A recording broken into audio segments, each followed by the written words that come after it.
Hello everybody, welcome back to the Redmen TV, where Liverpool are top of the Premier League. It's the end of September, so ultimately it counts for not a lot, but still, it's nice to say. So let's just bask in that glory for as long as we possibly can. Hopefully between now and the end of May as well. Boss, Liverpool won 2-1 at Molineux. It wasn't particularly pretty, it wasn't particularly fun, it wasn't massively enjoyable, if truth be told, but job done. I said pre-game that it might have to be a little bit of a hardship. We might have to go through the ringer a little bit in order to do it, because Wolves weren't going to make life easy. But it wasn't really the case, actually. It was all the things I expected it to be, but for lots of different reasons. I thought Wolves would be really compact and just really defend resolutely and get men behind the ball and make life difficult for us. And that was the case in certain parts of the game, but we were masters of our own downfall quite a lot of the time, really. There was just... it had a few of the hallmarks of that Nottingham Forest game, but it might not have been as bad at that time. I'm not quite sure, but we weren't at it. It was a little bit too frantic. Certainly second half, but I thought the first half, a large part, we were a bit pedestrian, a bit sloppy in possession. The percentages weren't there in terms of what we were trying to do. It wasn't good. But anyway, let's talk about it with you guys, because that's literally why I'm here. Sound, let's dive into the YouTube chat. I mean, Mirza kicks us off with a Gravi Ballon d'Or. I am 100% behind that movement. If you want to get that going somewhere, I will sign that petition for you, because once again, just a brilliant performance. I just read the word decision. Another brilliant performance from Ryan Gravenberch in what is now becoming a long collection of brilliant performances from Ryan Gravenberch. And in a display, and I said this about one of his games recently, it might have been the Forest match actually, where Liverpool weren't particularly brilliant. Like, it's good, it's one thing being good in what is like a fully functioning working machine of a midfield, but when we're not at it and you can still put in a performance of that sort of quality and still be the shining light, that actually speaks volumes to me. That shows you where the player's really at, in a way. Like I say, when Liverpool are playing well and any individual is just part of that and it's all ticking along nicely, great. Anyone can do that, it feels like. Anyone of this level, this calibre can do that. But when it's not necessarily Liverpool's day and someone still puts the hand up and goes, don't worry, I'm here, everything's going to be fine. And he was that. He was coolness personified. He won his duels again. His pressing's brilliant. His use of the ball's brilliant. He had that one delightful turn in an attacking situation, and it was a shame that the attempted pullback was on his left foot and he got that all wrong. But yeah, brilliant once again. Adam kicks us off with the questions. Hi, Dan, do you think our bad decisions in the final third are overthinking? Possibly.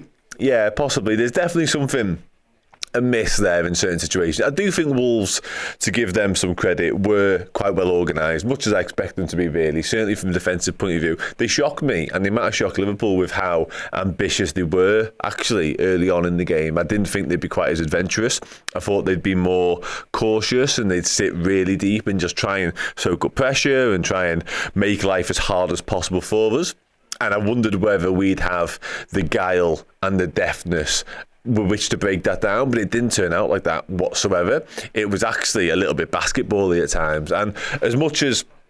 That's a good question, by the way. As much as I don't think we were in control necessarily of the first half, what I will say is, a lot of the time when Liverpool were so off it, like we were today, last season under Jurgen Klopp, that was often resulting in big chances for the opposition time and time again. Nelson Becker having to make heroic saves. That wasn't really the case in the first half today, so maybe that's a slight adjustment and improvement that we've made, that even when we're not at our best, we're not so porous at the back and we're not so easy to get in behind and get in on goal at. So that's something.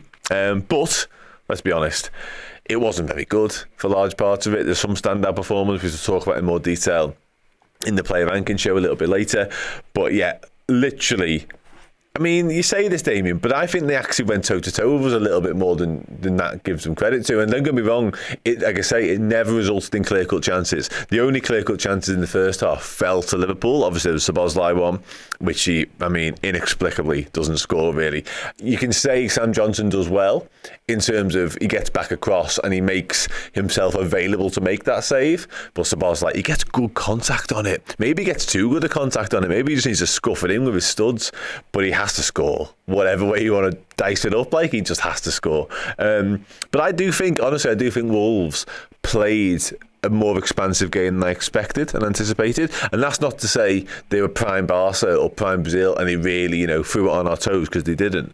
But early on in that first half in particular, it faded as it went on. Maybe Liverpool did sort of exert our dominance on the game a little bit, but Ibou and Gravenberch are just loving life in the mix zone together there. I think Wolves did come to play more than I thought they would do, but we rose just about to the challenge, thankfully.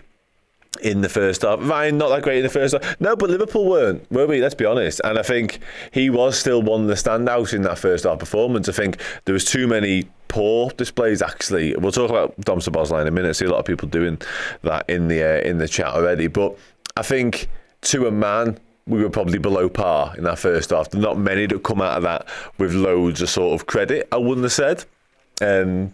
But I think Gravenberch second half just took his game to a whole new level, like he's been doing all year long, really. I thought Konate was good in the first half, obviously gets the goal to cap it off as well. The one bit of quality, like proper quality, was two actually. The Robertson cross for the Szoboszlai chance that we've already spoken about, and the Jota cross for the goal itself, which Liverpool actually recycled the ball well from that situation, which we didn't do, because our corners today were diabolical, absolutely diabolical. Couldn't beat the first man. I think it's actually a ploy of ours, but it's not working, so it needs to be jibbed quickly.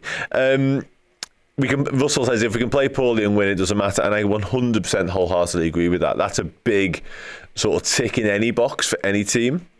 If you're gonna build your season around something, yes, playing well is sort of the cornerstone of it, but actually it's what you do when you're not playing well, and how do you find a way to win. And Liverpool have done that today. Arsenal unfortunately did it as well a little bit earlier on, but that was one of the hallmarks of Liverpool's success under Jurgen Klopp, wasn't it? The amount of times we just get away from games, often at Wolves actually, having not been at our best, but with all 3 points. Yeah, it speaks really highly of where the squad is at. Lee BP is not having Szoboszlai at all.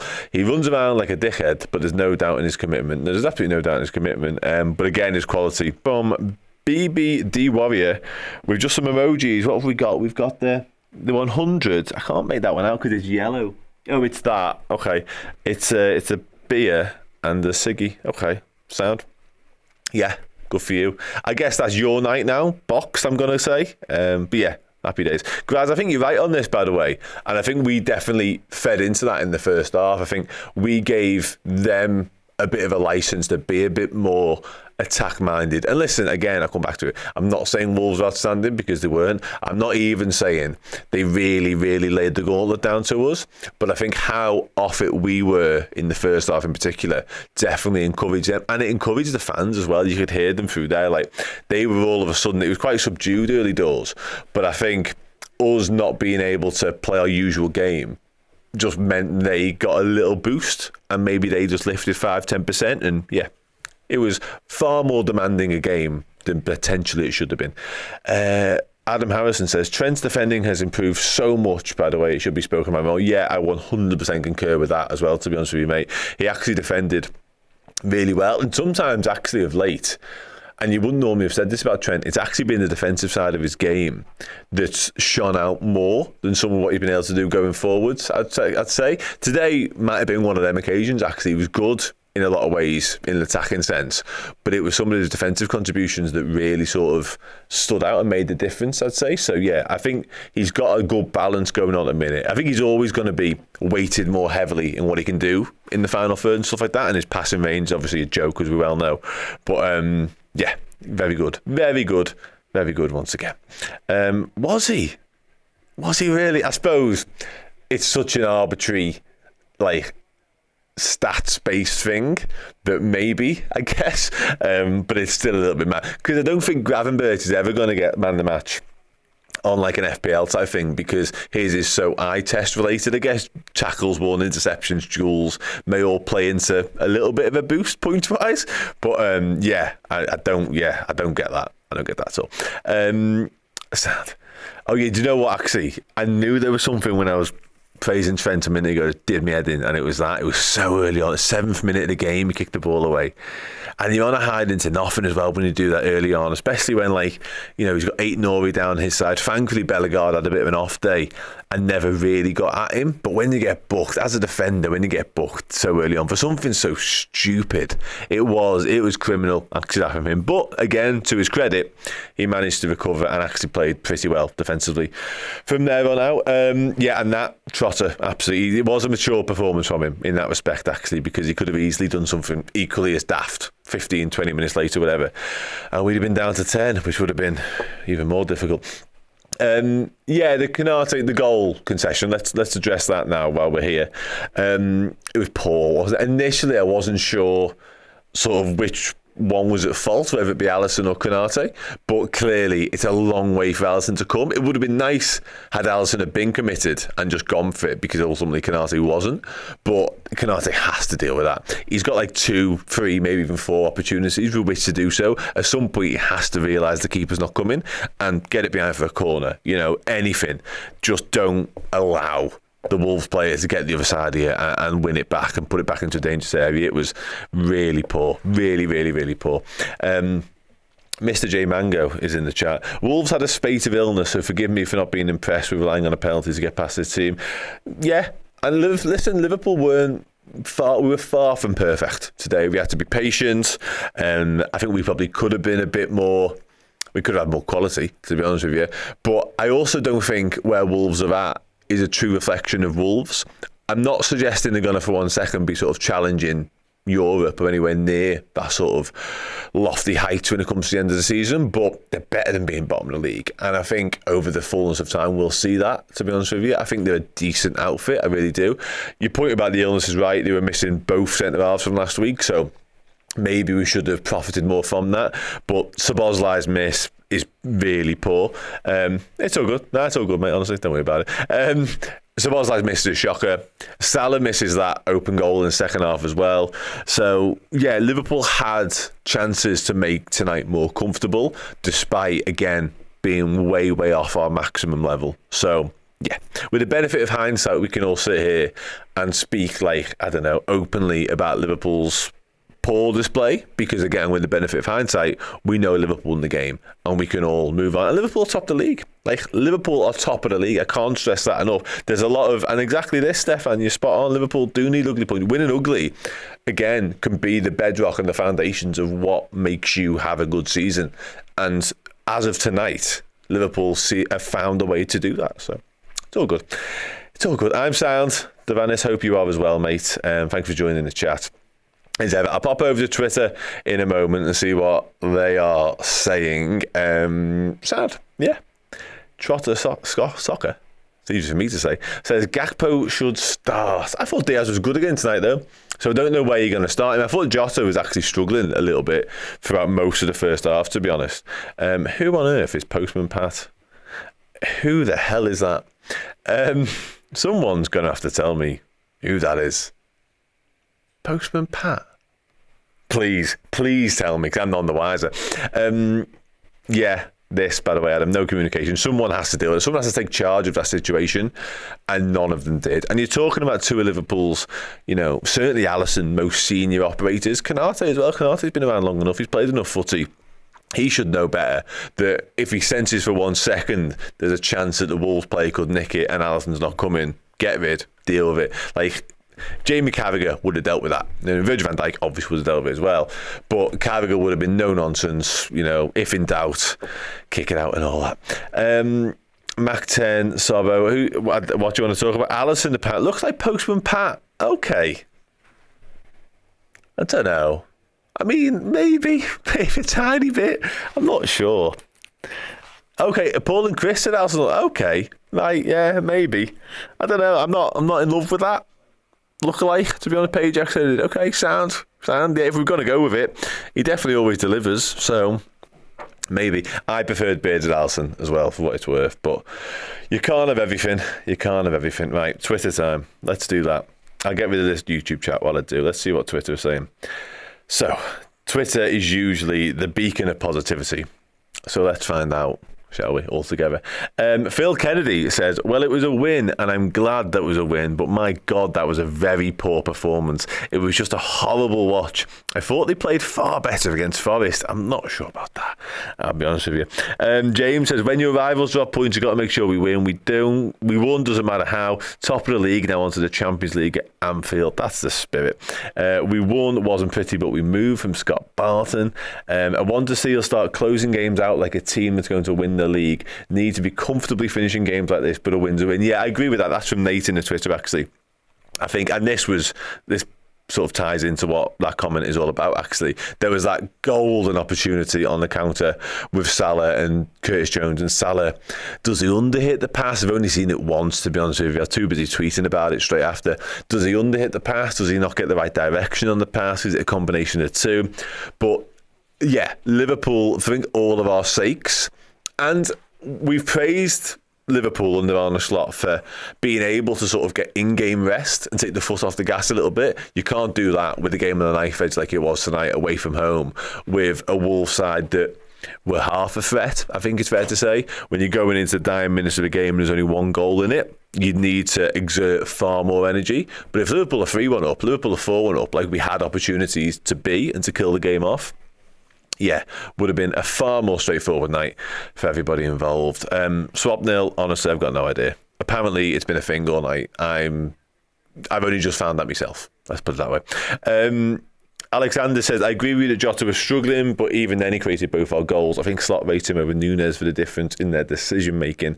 Early days over this. Yeah, Jota, yeah, he was. He obviously wins the penalty for the second, dragged down, absolute stonewall penalty for me. It's not even a debate. And the delivery, I've already said, delivery for the first is exquisite, and that and Robertson's cross are the two standout moments in terms of the quality in the first half. And that's kind of Jota summed up, I guess, really, because I've always said, like, sometimes you can be having a real stinker and all of a sudden he produces something, an impact, a moment, and he's done it again. It wasn't in the shape of a goal tonight like it so often is, but he has that brilliance, he has that knack of doing the right thing when it really, really counts, doesn't he? I think tonight was one of them because his touch was off at times. It felt like he wasn't doing the right things at the right moments, and then all of a sudden, bang. I'm an 80s baby, that says. Jota is our best finisher, that's why. Yeah, I think I'd probably agree with that. I don't think you can really doubt that. I think that's been the case for quite some time. Mr. J Mango says, does Jota actually connect the play though? He presses inconsistently and has some mad moments, but he doesn't really bring others into the game. Okay. I think the press is pretty good from him, to be honest with you. I think a lot of the off-the-ball work from him and Szoboszlai, they're probably, somebody mentioned a moment ago, that's why Jota's preferred over Núñez. Obviously tonight we'll never know because Núñez was unfit. I think Jota would have started anyway, to be honest. But I think that's the off-the-ball stuff and the ability to press is actually what Slot does rate highest out of Szoboszlai and Jota. Now, Curtis Jones, I thought, did really well when he came on tonight. So maybe the conversation around having somebody to come in for Szoboszlai can move forward a step now, because I'm not sure it's been able to. Since Harvey Elliott's injury and since Jones has not been up to speed, Szoboszlai has not been very at it. He's not really been performing anything like his best. But when you go, well, who replaced him then? There isn't really an answer to that. The answer to that is like, you know, you shoehorn a Gakpo in there, or a Chiesa like we did in midweek, or you play Núñez up top and you drop Jota deeper. Like, all viable solutions, but none of them the perfect fit. Now Curtis Jones is up to speed. Possibly. Now, the way I would do that, by the way, isn't to go Jones for Szoboszlai. Actually, ironically enough, it probably would be move McAllister forwards into the 10 and Jones alongside Gravenberch, but debate that amongst yourselves. Baldwin says we need Elliott back. Yeah, 100% agree with that. I think, and you know, ironically, you might be right on this, Joshua. I didn't expect it to be a Darwin Núñez type game, but I think it might have transpired into one because it was far more frantic, it was far more chaotic, and it was far more end-to-end than I expected. I thought it would be Wolves camped in, us dominating possession, and just a constant barrage of attack versus defence, and it actually didn't turn out that way. Swap Nils back, says Curtis is a 6 and Mac was a 10 would be great. I think McAllister has a lot of the guile and the intelligence and the football IQ to play that 10 role. The pressing might be the only thing that he's lacking, but I guess you can do it in a different way, potentially. The Nines says Maka forward, Jones and Ryan in the pivot. Yeah, I do think that's the way to do it. It's interesting on Szoboszlai, actually, how he was clearly upset tonight when he came off. Now, we'll never know. We'll probably never know if it was Szoboszlai being annoyed at his own performance and the fact he knew he'd had another disappointing night, or whether it was just annoyed at being taken off. Who knows? But yeah, it's not happening for him at the minute. On the ball, off the ball, no doubt, but on the ball, he's not at it. But we won the game. I keep saying it. Ali A says Endo needs to start sometimes. He always performs when he plays. Yeah, I think he might be in for a shout on Wednesday night, personally. The Nine says I think he was mostly annoyed at himself for the miss. Yeah, it was a bad miss. And you know what? Scoring that goal is the difference, isn't it? It's a fine balance, really, footy. It's, if he scores that, who knows what his performance goes on to become then? All of a sudden, his confidence gets a bit of a boost. And you might see the best version of Szoboszlai for the next amount of time left in the game. He misses, and he's already feeling himself in terms of, like, am I at it? He's already starting to doubt whether he's playing his best footy. And then that happens. It just compounds the issue a little bit. So, yeah, Pat 20 is absolutely spot on, though. We're nearly there, basically. Like, it's almost done. I hope they've got them red ribbons out because, yeah, it's coming. I don't want to say it's coming home because that is not associated with me nor Liverpool whatsoever. But back to where it belongs. Sound as if Núñez was injured or unfit, just ill. Sayan Roy asks, who gave the assist to Konate? Jota. Who got the wrong side of the defender and fouled for the penalty? Jota. Second best player today after Gravi. Don't you think, Dan? He's underrated. Yeah, possibly. Is he underrated, Diogo Jota? I'm not sure about that, to be honest with you. I'm not sure. I think we rate him pretty highly. The debates around Jota are often centred around the same thing. One of them is his track record injury-wise and his ability or inability to stay fit. Hopefully we found the remedy for that this season. And Slott's already referenced it. It's being sort of clever with him. Nigel, possibly, mate. I'm not sure. I'm not going to answer that now on the chat. But being the use of Jota has to be right. And I think the other question mark around his game is often that all-round play. But to your point, tonight he doesn't score, and yet he has a serious effect on the direction of Liverpool win that game of football. So a really good night's work from Diogo Jota. No two ways about it. Okay, I'll start. Oh, I see. Yeah, 100%. I think everyone apart from Carragher probably underrates Diogo Jota and his importance to this Liverpool team, to be honest. Sound, I'll start to wrap up in a minute. I'll pop in to see what's going on in the Discord. Before I do, it was chaos in Discord the other night. I had to get out of there quick because it was just the randomest chat, as it often is in our Discord. I love them all dearly, so dearly. But it was just, yeah, I couldn't decipher anything that was going on. I'll be dead honest with you.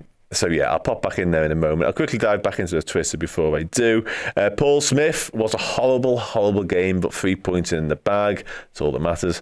Dan, a different Dan, says, not pretty, but let's take it and move on. Get the job done. Top of the league.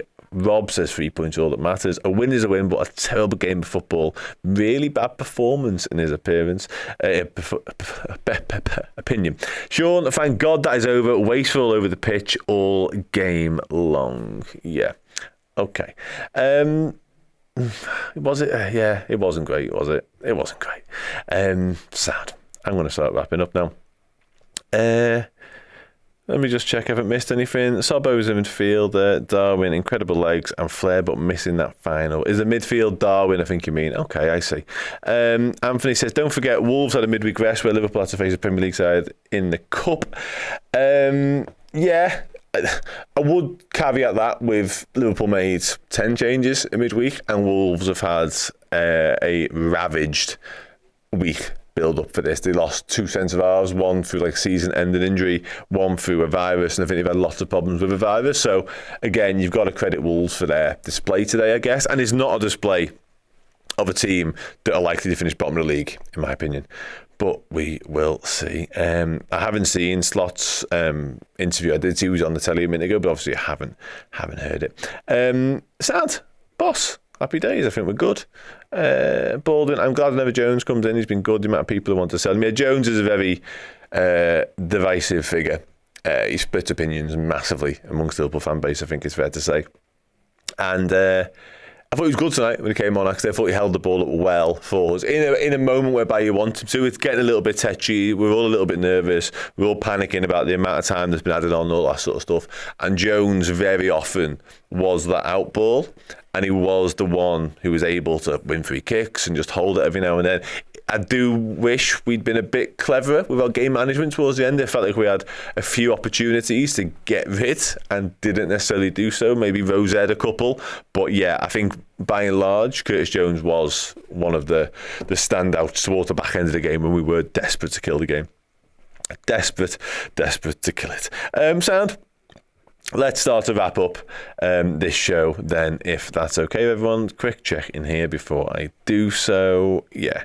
Happy days, ladies and gentlemen. I'm going to head over and do the Play Ranking Show, where you can join me and tell me how you thought the individual footballers got on the play for Liverpool tonight. Hopefully it's a relatively positive chat, because Liverpool did win the game. We did go top of the Premier League, and all, therefore, is sound and possibly a little bit boss. So I will see you over there. Do come and join me. Take care. Bye for now.